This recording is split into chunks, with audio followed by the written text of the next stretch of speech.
It was towards the end of my apprenticeship with Professor James Wilcox at Brown University, when he quite unexpectedly died.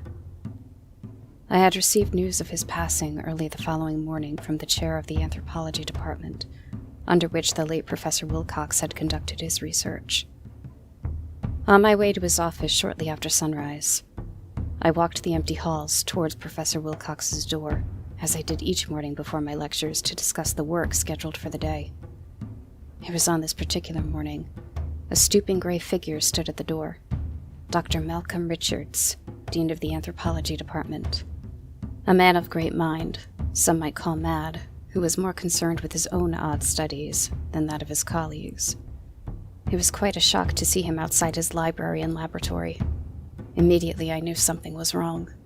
After he broke the news to me of Professor Wilcox's passing, he asked me if I would be willing to sort, file, and remove his things from his office.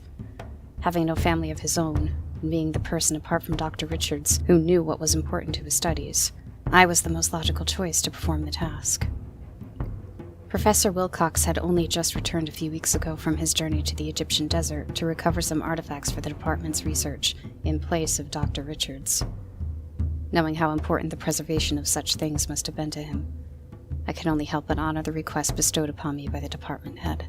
It must be understood that my tone towards the death of a man I had come to think of as a friend may seem cold and unfeeling. Be assured, I was beside myself with mourning. It took nearly a month before I was able to unlock his office door and let myself in to begin the task of removing and cataloging his things for preservation and disposal. I might have waited longer, were it not for the pressure from Dr. Richards. Perhaps my seemingly cold heart only is so because I know full well of the horrors that came with this story. All the same, I, with much grief, unlocked the sealed office door and pushed it open. Darkness. An astounding amount of darkness met me, likely the side effect of mourning which had lingered inside my heart. The dead are very good at maintaining a presence in the realm of the living, it would seem. Carefully, gingerly, I walked into the center of the room. Knowing it so well, I had no difficulties in finding the chain for the lights. I had done this so many times. With a pull and an audible click, the darkness dissipated. I almost expected to see Professor Wilcox sleeping at his dark-stained oak desk, slumped over an old book that had held his attention well into the night. No one was there now. Yet nothing in the room had changed. Books and files astray, some open, handwritten notes in the margins, cups of tea from his last day alive, now cold and lifeless with a layer of dust floating inside. If I sniffed with intent, I could still smell his pipe tobacco, seeped into the papers, cushions, and curtains over the years. Everything was dead, yet still very much alive. As I looked around, I began wondering where to start. Carefully, I moved to Professor Wilcox's seat and sat in his chair. The worn leather stretched and the old frame creaked as it took my weight. I sat for a while looking at Professor Wilcox's desk and decided that this would be a good starting point. He probably kept most of his important belongings here, and I didn't want to risk overlooking something. Amazingly, the majority of the desk was clear, with most of the floor littered with books and papers. Considering Professor Wilcox notoriously kept his desk and office in disarray, much to my chagrin, this was not particularly unusual. Around the seat and out in a circular pattern, nothing was there. The outer edges of the desk were nearly overflowing with books, notes, souvenirs from abroad, all occupying the space of the surface of the desk. Yet where there would be his final task, nothing. Not even a book or a calendar or a notebook. Everything was bare. It had been cleared. My mind went to the idea of Dr. Richards coming in to retrieve student papers, the only other person on the campus who had access to this room. What happened next was what brought me down the dangerous road to madness. In my contemplation, in my sadness, I reached out to the desk lamp and pulled the small chain for more light. A strange light emanated from beneath the shade, and something on the desk before me began to glow in an almost otherworldly white light. The room was too bright for me to discern anything in particular about the strange script. Curiosity consumed me. I dashed up and pulled down the chain on the ceiling light, plunging the office back into darkness. Now, the words on the desk glowed, practically illuminating the room on their own from under a thin layer of dust. Analyzing them, I could see they were written in Professor Wilcox's hand, quickly. He had written them in such a hurry they were barely legible. My name glowed at the top of the desk. What followed was a note, meant only for my eyes. I have found it. Don't let them know. Throw it back into the sea. 1937. Questions flooded my mind. It? Them? Throw it back?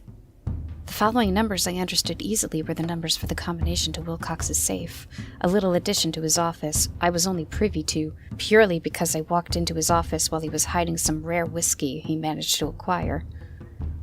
He knew I knew about it. Now he was granting me access to something he truly believed needed to be hidden. Yet he also wanted it gone. Fear filled my heart upon seeing this message. Whatever he hid, whatever had happened, he didn't want anyone but me knowing about it. The idea that his death had not been the result of an unfortunate accident or sudden illness from a foreign land somehow didn't seem so unlikely. Not willing to risk discovery, I bolted the office door and secured the doorknob with a prop chair. The wall behind the desk was where I remembered seeing Professor Wilcox crouched down and sneaking a quick swig of the rare whiskey. Looking closely, I could see the wall panel had not been completely realigned, and the strange light from the desk showed a handprint on the edge of the panel. He had been sloppy in his swiftness.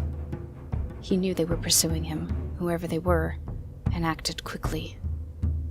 I swallowed and gently removed the panel to reveal the safe. Touching the handprint, I felt deep sadness and fear, now that I was responsible for this dangerous thing. The strange light revealed fingerprints on the tumbler and handle. Quickly, I moved the tumbler using the numbers Professor Wilcox had left, and found the secret safe had opened. I was perplexed by the thing I saw inside. A strange metallic tool and a leather-bound journal. The best I can describe is that it was shaped in the form similar to an ankh, except with sharper edges, as if designed to be used as a weapon for stabbing and tearing. The metal reflected back my own image in a silver hue, so that I looked almost ethereal, otherworldly in its reflection. No details of my face to be discerned, yet the metal was black. The entire piece appeared to consist of two different ankhs, one on top of the other. However, they moved as one, acted as one, ever pushing and pulling against the other, so it gave the appearance of one floating upon the other. I could barely put my fingers between the spaces, yet I saw the gap they created. As I held the strange thing in my grip, I could feel a low vibration coming from the dark ankh, sending waves of rapid pulsations up to my shoulder, and then up to my head. For a moment I had a vision, a flash of a pharaoh in the shadows, sitting upon a throne of golden skulls, hunching over, leering, peering deep into my very mind with his piercing white eyes, his hand outstretched as if demanding something from me. In my shock, I dropped the ankh and the vision vanished as quickly as a bolt of lightning. The pharaoh. Wonderful and horrible. This had to be what Professor Wilcox wanted hidden from the world. From them. I knew not what I had just witnessed, yet I knew the ankh was the cause, the conductor of whatever the vision was. I didn't want to know. Quickly, I put the strange item and the leather-bound journal into my own personal school bag, removed the light bulb from the desk lamp, placed that into my school bag beside the mysterious and wicked artifact, and unlocked the office door. My heart was pounding when I contemplated what I now had in my possession. Someone was after this. If that pharaoh had anything to do with what these people were searching for, then it had to be destroyed. Nothing but evil reverberated from that being, and nothing good could come from it.